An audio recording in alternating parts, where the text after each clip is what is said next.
네, 여러분, 요즘 이제 법관들이 말썽을 많이 부려왔댔습니다. 최근에 이제 검사까지,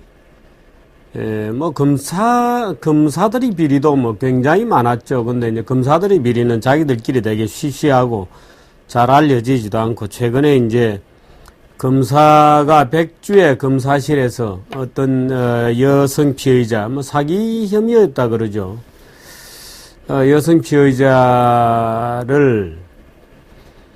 글쎄요, 아마 뭐 무엇을 했는지 잘 구체적으로 알려지진 않았습니다만은 차마 뭐 정규제 TV 같은 데서 얘기하기 곤란한 뭐 클린턴 비슷하게 한 것 같아요. 아마 클린턴이 이제 르윈스키하고 스캔들 날 때 이제 대개 그 내용이 보도가 되었습니다. 아마 그런 비슷한 내용이지 않나 뭐 싶습니다만은 이런 그 일들이 연이어서 터지고 있습니다. 지금 법관들의 뭐 비리만 해도 뭐 각하빅엿이라든지 이런 터무니없는 이제 막말이 있었고, 최근에는 40대 증인 앞 60대 그 아주머니의 증언에 대해서 40대 판사가 늙으면 죽어라 이런 말을 해가지고 국민적인 공분을 샀습니다. 아마 사실 그 당시 그 늙으면 죽어라고 얘기한 판사로서는 아마 할 말이 좀 있는 상황일지도 모르겠습니다.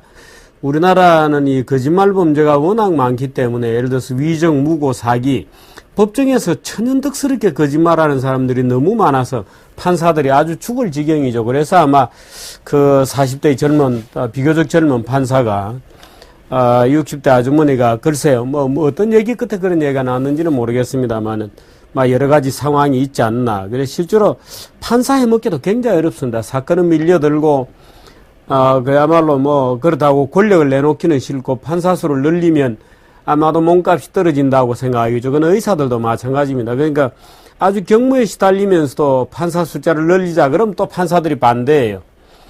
말하자면 늘어나는 만큼은 자기 몸값이 떨어지고 또 나중에 변호사가 되었을 때 몸값이 떨어진다고 생각하죠. 이제 여러 가지 이유가 있습니다. 그런데 우리나라는 사실 이 법조가 부패하고 한 것은 아주 사회구조의 고질적인 여러 가지 문제가 있습니다. 일본도 마찬가지로 법조의 여러 가지 문제가 있기는 우리나라하고 아주 똑같은 구조인데요. 이제 그것을 위해서 로스쿨을 만들고 법조 개혁을 쭉 하고 있습니다만은 그 로스쿨에 대한 반발이라든지 또는 그 저항이라든지 이런 것들은 지금도 아주 바보들을 내세운 조직적인 반발들이 있죠. 그 바보들이라는 것은 이런 겁니다. 그 신림동 고시촌에 앉아있는 뭣도 모르는 애들 내세워가지고, 야, 뭐, 가난한 자들이 신분을 고칠 수 있는, 말하자면 개천에 용납할 수 있는 그런 제도를 왜 로스쿨 제도로 바꾸냐, 이런 따위의 말도 안 되는 논리를 내세웁니다만 사실은 개천에서 용이 나면 안 되죠. 그 얘기는 무슨 얘기냐면 용이라는 것 자체가 없어야 됩니다. 왜 민주사회에 용 같은 따위의 더러운 존재들이 있어야 되나요? 왜 귀족들이 존재해야 되죠? 그 이때까지 그 사법고시, 행정고시, 특히 사법고시라는 것은 자격증이 아니고 마치 신분증처럼 되었어요. 한번 거기만 통과해서 연수원을 적당히 마치면 성적 순대로 잘라가지고 판사라고 하고 그다음 검사라고 하고 나머지 변호사라고 하는데 그 자체가 하나의 왕관 신분제적 질서가 되어서 선후배들끼리 봐주고 뭐 고시 뭐 사법연수원 몇 회 동기생이라는 거 가지고 출세를 하기도 하고 물을 먹기도 하고 하는 이런 아주 정근대적 봉건적 질서가 유지되어 왔던 것이 우리나라 법조입니다. 이제 그런 가운데 말하자면 충원제도는 신분적 질서 제도로 되어 있고 로스쿨 제도로 바꾼다고 해서 그 문제가 전혀 달라지는 것은 아닙니다만은 로스쿨이라는 것은 법대 자체를 없애버리고 각 분야의 전문가들이 말하자면 법이라고 하는 것을 조금 더 따듬어서 각 분야의 기본 전문가들이 있는 사람이 법 공부를 조금 더 해서 변호사가 된다고 하는 것이 이제 기본적으로 로스쿨 제도고, 사시제도라는 것은 특정한 시험만 치고 나면 그 다음에는 아무 전공과 관계없이 법조인으로서 평생을 살아갈 수 있는 신분증을 준다는 것이 차이점이죠. 근데 말하자면 이제 로스쿨에 들어가기가 어렵다, 뭐 등록금이 비싸다 이런 이유로 말도 안 되는 주장을 하는 사람들은 있습니다만은 로스쿨에도 장학금제도 다 있고 성적 우수자들은 얼마든지 변호사가 될 수 있는 길이 열려 있습니다. 열심히 공부만 하면. 물론 자기 전공이 있어야죠. 그래서 아무 제대로 된 전공이나 특기도 없이 로스쿨을 가려고 하는 것은 기본적으로 잘 성립이 안 됩니다. 예, 기본 논리상. 근데 어쨌든 우리나라는 사법고시 제도가 그동안에 이제 존치되어 왔고 이 판사만 되기만 하면 예를 들어서 뭐 단독부에 이제 몇 년 수습 비슷한 걸 거쳐서 배석을 거쳐서 단독부 판사가 되기만 하면 법정은 완전히 자기가 지배하는 조그마한 왕국입니다. 자기가 황제예요. 그러니까 법정에 피의자 죄지은 인간들을 불러다 놓고 너죄를 너가 알렸다는 식으로 조지고 변호사와 검사가 이제 선배들이 되었건 뭐 동기생들이 되었건 간에 와서 굽힌거리고 그야말로 판사가 재량으로 자기 멋대로 판단하는 것을 마치 판사의 양심인 것처럼 해왔거든요. 그래서 우리법 연구에 속하거나 또는 그 외에도 이제 일부 판사들이 마치 판사가 자기 멋대로 판단하는 것을 마치 판사의 양심의 자유인 것처럼 얘기해 왔습니다. 그래서 이제 법조가 타락을 하게 된 것이고 검사도 마찬가지입니다. 지금 우리나라 정치권에서 검사 출신으로 꽤 알려진 몇몇 사람들이 있습니다만 제가 언젠가 꽤 알려진 어느 검사실에 들렸을 때의 풍경화라는 것은 저는 그 다음에는 그 검사 출신 정치인을 단 한 번도 그 다음에는 만나지 않았습니다. 아주 인간 쓰레기로 보았기 때문인데 그때도 이번에 성접대를 했다, 성상납을 했다고 하는 사건하고 아주 비슷한 것이었어요. 그때는 이제 여성 피의자들이 밧줄을 메고 쭉 앉아 있는데 그 검사가 그때 젊었을 때죠. 날리던 검사인데 지나가면서 아주 성추행을 하고 다른 사람이 있는 데서 아주 입에 담기 어려운 쌍욕을 하면서 말하자면 지나가는 그 파렴 뭐라 그럴까요? 더러운 장면이죠.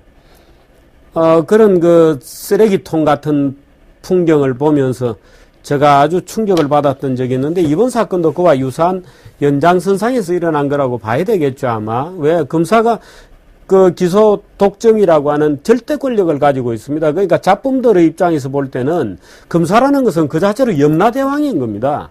검사 한마디에 가슴이 철렁 떨어지기도 하고 검사 한마디에 자기가 기소가 되어서 유죄 판결을 받으면 깜빵에 들어가야 되고 이렇기 때문에 소위 법조 판검사에게 주어지는 권력이 너무나 크고 그래서 말하자면 이 판사들이 판결이 나는 것도 법적 이성에 따라서 자기의 양심이지 법적 양심인 것이지 그게 판사 개인의 정치적 신조나 양심이 아니거든요. 근데 이제 지난번에 우리법 연구를 비롯해서 자기 멋대로 판단해서 마치 피의자 입장에서 볼 때는 그때 정교조 판단 같은 것도 그랬잖아요. 어느 쪽에 가면 전부 무죄고 어느 쪽에 가면 전부 유죄고 이게 말이 안 되는 거죠. 같은 짓을 했는데. 그래서 마치 판사들이 자기 마음대로 판결하는 것을 법관의 양심인 것처럼 주장하면서 말하자면 법정 안에서 꼬마 독재자처럼 아주 우쭐대는 말하자면 히틀러처럼 우쭐대는 스탈린처럼 놀아왔던 것입니다. 물론 대부분의 판사는 그렇지 않지만 일부 엇나가는 애들이 그러니까 각하빅렬이다 마음대로 떠드는 애들까지 나중에는 생기게 되어서 도저히 법조라는 게 과연 어떤 사회의 합리적 말하자면 원천이고 자연법 직설 인간의 양심에 기본적으로 다 있는 그런 판결에 일치하는 것이냐 하는 여러 가지 논란을 꾸준히 해왔던 거죠. 그래서 우리나라의 지금 법원 판결이 나는 것은 어떤 판사를 만나느냐에 따라서 자기 인생이 달라지는 복골복입니다. 홍길동 판사를 만나느냐 아니면 임꺽정 판사를 만나느냐에 따라서 법정 판결이 완전히 달라진다면 이건 법도 아니고 아무것도 아니죠. 이런 상황을 지금 판사들이 만들어 놓고 있는 겁니다. 어리석게도 판사의 독립이라는 이름, 판사의 양심이라는 이름으로 법조 자체를 제멋대로의 재량권이 남용되는 말하자면 권력의 어떤 무슨 염라대왕 놀이를 하는 장소 비슷하게 된 거죠. 물론 훌륭한 판사들이 많고 판사들이 경무에 시달리죠. 그런데 판사 숫자부터 늘려야 됩니다. 노련한 변호사 출신들로 해서 늘려야지 전부 보면은 말하자면 참 아직 철도 안 든 앙팡 때리벌들이 그저 달달려 사시해가지고 머리 좋은 애들이 이제 판사로 가면 배석 판사 좀 하다가 이제 단독부로 넘어가면은 그때부터는 자기 마음대로거든요. 인생이 몇 년 들어가 3년 들어가 살아 5년 들어가 살아 아니야 넌 무죄야 정상 참작이야 하는 집행유예 하는 것들이 오로지 판사가 하기 나름으로 되어 있는 이런 마당에 무슨 법적 정의요 말하자면 형평성 있는 법 적용이 되며 그 법에 국민들이 법을 존경하고 존중하고 어디에 가나 엄정한 죄를 받을 3년짜리는 3년짜리고 5년짜리는 5년짜리고 무기징역은 무기징역이어야지 재판부 잘못 만나는 데 따라서 어느 놈은 집행유예고 어느 놈은 5년을 살고 이게 말이 안 되는 지금 난장판이 벌어져 있는 것입니다. 더군다나 그것도 뭐 미국처럼 크거나 중국처럼 큰 나라도 아니고 무슨 지역별로 문화의 차이가 있는 것도 아닌 이 손바닥만한 나라에서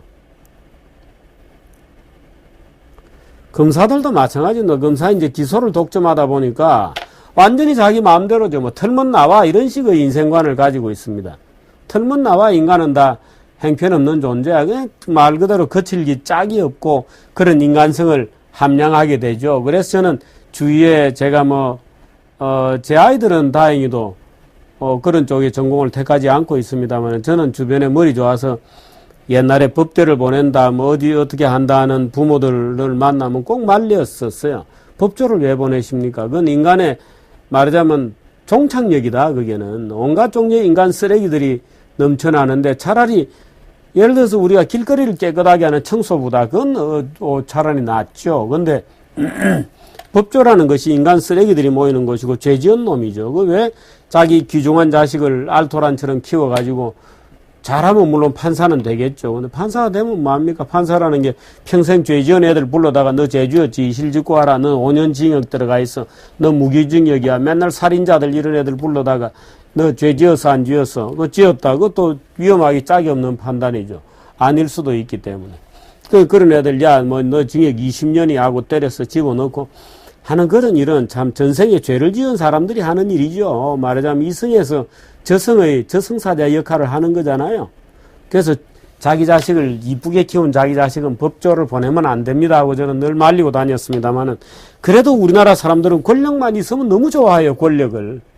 권력병이 아주 골수에 찌들은 나라가 돼가지고 또 이제 누구든지 살아가면서 한 번쯤 이제 하다못해 파출소 안 가본 사람이야 별로 있겠습니까? 파출소를 간다, 검찰에 불려간다, 심지어 법정에 끌려간다, 드디어는 감옥까지 갔다 왔다 그러면은 모든 자들이 미쳐가지고 우리 자식이나 조카나 손자 중에 한 명은 판사가 있어야 되겠다, 한 명은 검사가 있어야 빌어먹을 뭔가 긴급한 일이 생겼을 때 구제를 받겠다, 아니면 사위라도 이렇게 이제 전부 법조에 뭔가 하나를 걸치기를 미친 듯이 달려가고 그러면 이제 기존에 고시에서 법조가 된 애들은 다 어깨에 힘주고 신분증이 되고 이런 저질의 사회가 되고 있는 것이 우리나라의 현실이죠. 근데 또 거기에다가 이제 현직 맞추고 나면 정관 예우도 있고 그럼 이제 상속재판 이런 거 한두 건만 잘하면 이제 평생 먹고 살 거 몇십억 벌죠. 아니면 국회를 가거나. 지금 한나라당을 누가 망쳤는가 보십시오. 한나라당을. 저는 한나라당을 망친 사람은 물론 이런 얘기하면 본인은 섭섭해할지 모르겠는데 그 본인은 훌륭한 분이에요. 누구냐고요? 이회창 씨 얘기하려는 겁니다. 저는 이회창 본인은 훌륭하다고 생각합니다.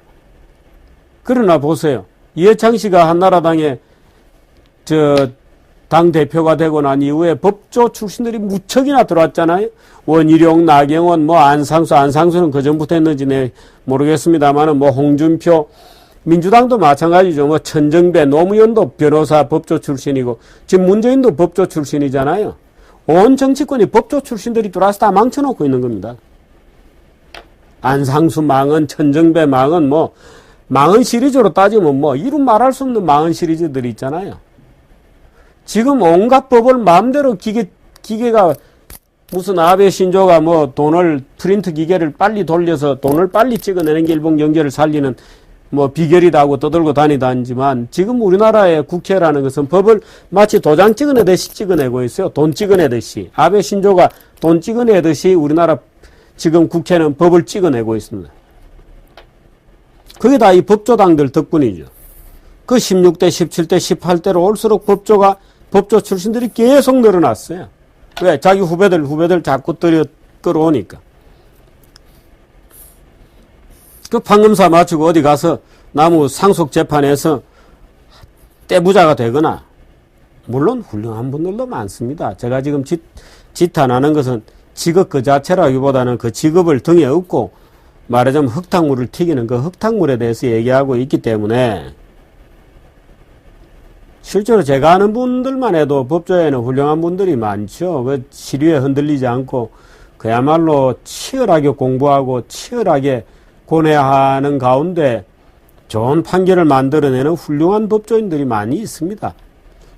그 훌륭하지 않은 인간들이 이제 간혹 있다 보니까 이제 신문에 장식이 나고 하는 것이죠. 뭐 신문에 특별히 날 일이 없으면 다 훌륭한 분들이고 그런데 특히나 정치권에 들어와 있는 이 법조들은 정말 문제가 많아요. 그 망언 시리즈는 여러분 한번 가만히 생각해 보세요. 한나라당이건 새누리당이건 민주당이건 망언 내놓는 인간은 대개 법조 출신들입니다. 뭐 안상수다, 뭐 홍준표다, 천정배다, 뭐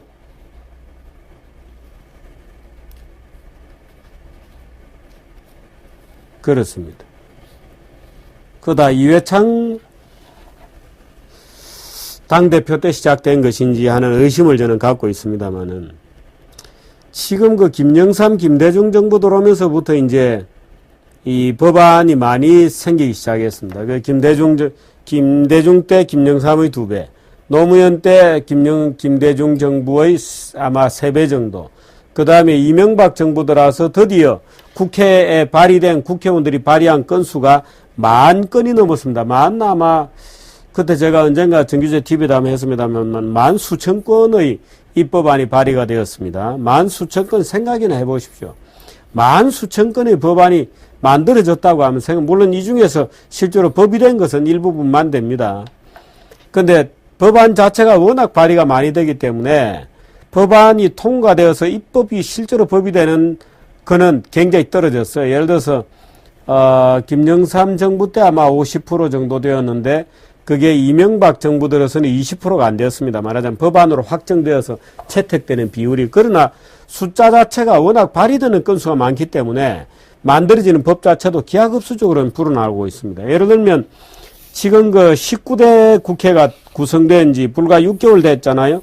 6개월 동안에 국회의원들이 법 만들겠다고 발의한 게 2,782건입니다. 여러분 아세요? 그 중에 어떤 법이 만들어졌는지를? 이번에 말하자면 택시법, 버스법 이런 거 있었잖아요. 그런 것은 워낙 대중들이 관심이 많아서 알게 된 거고 기자들이 관심이 많아서 보도가 된 겁니다만은 그걸 포함해서 2,782건의 법안이 발의가 되었어요. 어떤 법이 어떻게 만들어지고 있는지를 아무도 모르는 겁니다. 국회의원 지도 몰라요. 지가 그 법안을 만드는데 국회의원들끼리 누가 A라는 국회의원이 법안을 발의하면 그 20명 이상 사인을 받아야 되거든요. 그럼 이제 저인데 오죠. 또는 누구인데 가죠. 그럼 그냥 해주는 겁니다. 왜? 동업자 의리 때문에. 야, 근데 그 법안 한번 보고, 야, 그거 급해. 하면 그냥 해주는 거죠. 안 해주면 어떻게 되느냐. 국회에서 왕따 되거든요. 야, 저 자식은 말이야. 내 법안 발의하는데 도장 안 찍어줘서 다음에 저 친구가 내인데 법안 들고 오면 내 절대 안 찍어줘.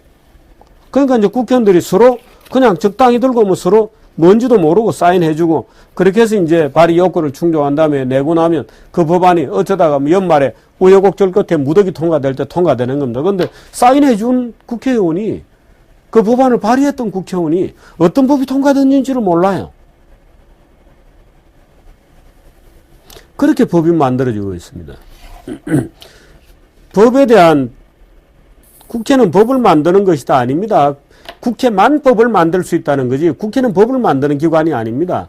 그런데 경실련 같이 몇몇 교수들이 모인 단체 이런 데는 법안 많이 발의한 국회의원을 올해의 자랑 국회의원이라고 또 참 대학 교수 수준이라는 게 대학 교수 경실련에 있는 대학 교수란 물론 제가 여러 번 비판하고 난 다음에 요즘은 약간 질적인 측면도 달라졌어요. 근데 명색이 한동안까지 경실련에서 일한다는 대학 교수가 법 많이 만들면 좋은 일 잘하는 국회의원이라고 칭송하던 엉터리 같은 시절이 있었던 거예요. 말도 안 되는. 국회는 법 만드는 곳이 아닙니다. 국회만이 법을 만들 수 있다는 거지. 국회는 법 만드는 것이다. 오케이. 법 많이 만들면 국회는 열심히 한다? 그건 미친놈이죠. 그게. 근데 우리 사회는 그런 식으로 쓰고 있어요. 지금도 신문 언론 보도 난 거 보면은 올해의 국회의원 법 많이 만드는 올해의 국회의원이에요. 잘했다고. 그럼 그거 이제 찍어가지고 지역구 가서 내 이렇게 열심히 했다.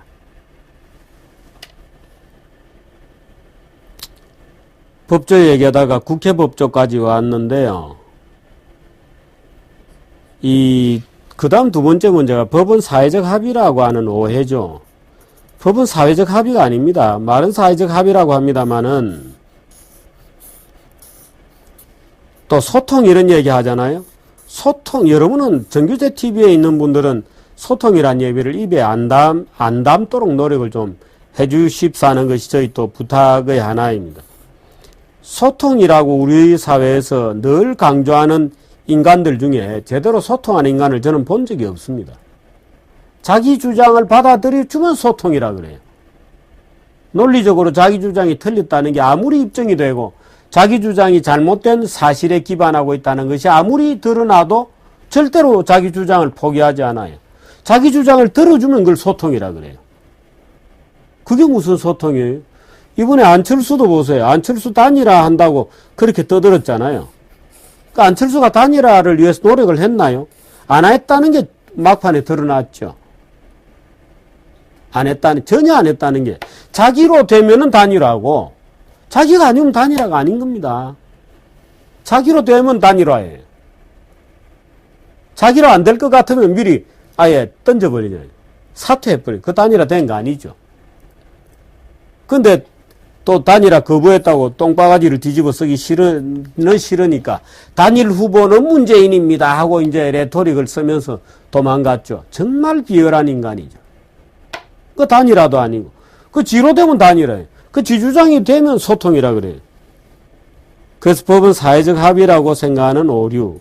사회적 합의 아닙니다. 사회적 합의가 이루어진 어떤 합의든지 현실의 세력관계를 반영하는 것이거든요. 법은 자연 속에 있는 것을 발견하는 절차에 불과합니다. 말하자면 자연법만이 진정한 법이죠. 국회에서 두드려서 다수결로 두드려서 만든다고 해서 법이 아닙니다. 그건 legislation, 입법이죠. 우리가 얘기하는 진짜 법, 진정한 법은 아니죠. 진정한 법은 우리가 이미 다 알고 있는 법이죠. 진정한 법은 우리 두뇌 속에서 빛나고 있는 그런 법들이 이미 있는데 계속 자의적으로 뭔가를 만들어내려고 하는 입법의 과잉, 이런 것들도 사실은 법조를 무망하게 만들죠. 그 국회에서 법을 만들어서 던져놓으면 판사들이 재판할 때 참 기가 찰 거 아니에요. 어디에서 이런 법이 튀어나왔나. 물론 이제 법제처도 있고 국회 입법조사처도 있어서 그렇게 말도 안 되는 법이 나오지는 않습니다만은, 그러나 여러 가지 무리한 법들이 만들어지죠. 그래서 이제 판사들은 뻑하면 요즘 헌법소원이잖아요. 왜? 법이 엉터리다는 거거든요. 그 재판하는 판사들이나 피의자들이나 뭐 원고가 됐건 피고가 됐건 뻑하면 요즘 헌법소원이잖아요. 헌법소원이라는 게 뭐죠? 이 법률은 헌법에 맞지 않다고 주장하는 겁니다. 말하자면 이 법은 엉터리라고 하는 주장이 헌법소원이죠. 이거는 우리나라 사람들이 법의식이 높아져서 그런 것도 아니에요. 법에 대한 경시죠. 법에 대한 존중이 아니고 법에 대한 경시. 왜? 국회가 너무나 아무 법이나 제멋대로 마구 쏟아내고 있기 때문에 이건 법도 아니야, 헌법에 맞는 법이 아니야 라고 소송 문제를 제기하는 것이 헌법소원입니다. 헌법소원이 요즘 아주 가파르게 늘고 있잖아요. 국민의 웬만하면 이제 헌법소원입니다. 왜? 이 법률 엉터리라는 거거든요. 그 엉터리 법이 넘치다 보니까 법조도 엉터리가 되고, 법조라는 권력 속에서 무슨 개천의 용들인가요? 아니 그게 용입니까? 미꾸라지들이지. 여성 피의자한테 몹쓸 짓이나 시키고 음란 행위나 시키고 하는 그놈들이 용인가요? 예? 미꾸라지들이, 썩은 미꾸라지들이거나 그런 것이죠. 그 용이 무슨 용이에요? 개천의 용이 나서는 안 됩니다. 용이라는 게 없어야 돼요. 왜 용입니까? 그럼 나머지는 뭐 일반 국민들은 뭐 미꾸라지들이에요? 저거만 용이에요? 용 같은 따위가 없어져야 되는 겁니다. 그래서 우리가 법조를 개혁하자는 것이고 로스쿨 제도로 바꾸자는 것이고 사회가 그렇게 되어야 맑고 투명해지는 것이죠. 그렇게 마음대로 판사는 법정의 독재자요, 검찰은 기소독점을 싸고 쓰레기 인간들을 모아놓고 거기서 우쭐하면서 독재자 히틀러 노름이나 스탈린 노름이나 하고 있고, 김정은 비슷할지도 모르죠. 자기 마음대로잖아요. 자기 마음대로. 뭐든지 자기 마음대로. 참 입에 옮길 수 없는 풍경들이 벌어지고 있습니다. 그런데도 엉터리 같은 뭣도 모르는 애들은 무슨 개천에 용나는 제도를 없앤다고 고시제도를 그대로 두자 하고 데모하고 있는 참 철없는 어린애들도 있고, 이제 로스쿨 졸업한 졸업생들이 쏟아지니까 일시적으로 직업세계 충격이 오죠. 그러니까 뭐 변호사들, 법조들 들고 일어나서 로스쿨 제도 무슨 폐지해야 된다는 식으로까지 캠페인을 벌여서 기존의 그 염라대왕 놀이하고 저승사자 흉내 내면서 그야말로 얼굴을 붉히고 있는 작은 독재자 같은 짓을 계속 하겠다는 분위기로 일부에서 움직이고 있고, 국회는 온통 또 법조 출신들이 들어와가지고 입법의 홍수를 만들면서 정말 법의 정신을 땅에 떨어뜨리고 있고,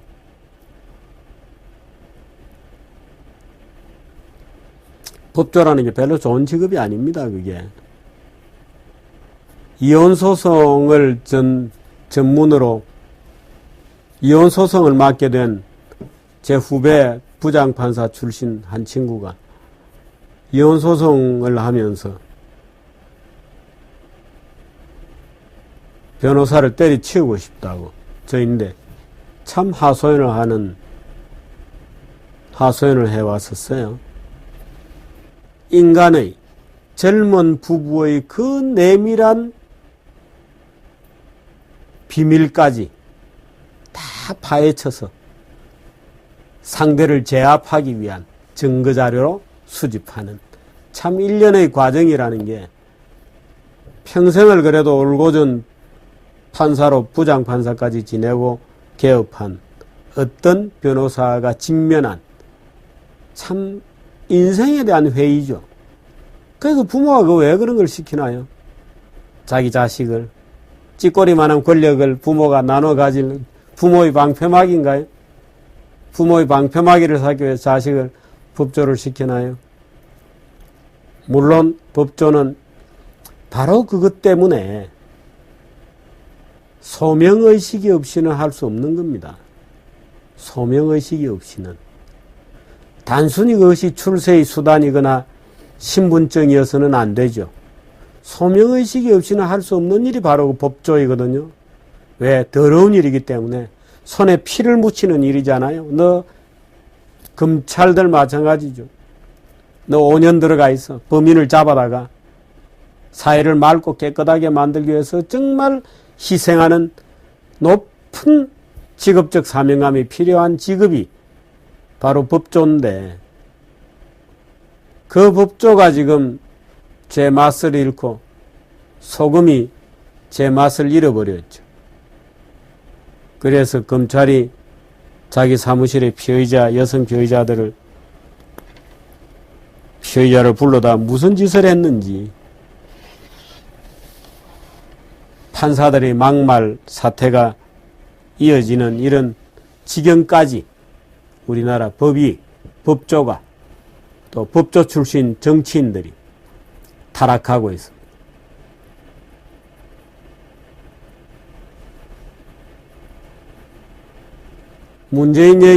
변호사 문재인 얘기를 좀 하고 싶지만, 그 얘기도 길게 하면 무슨 이제 정치적인 또 해석들을 하니까 하지 않도록 하겠습니다. 여기까지 하겠습니다.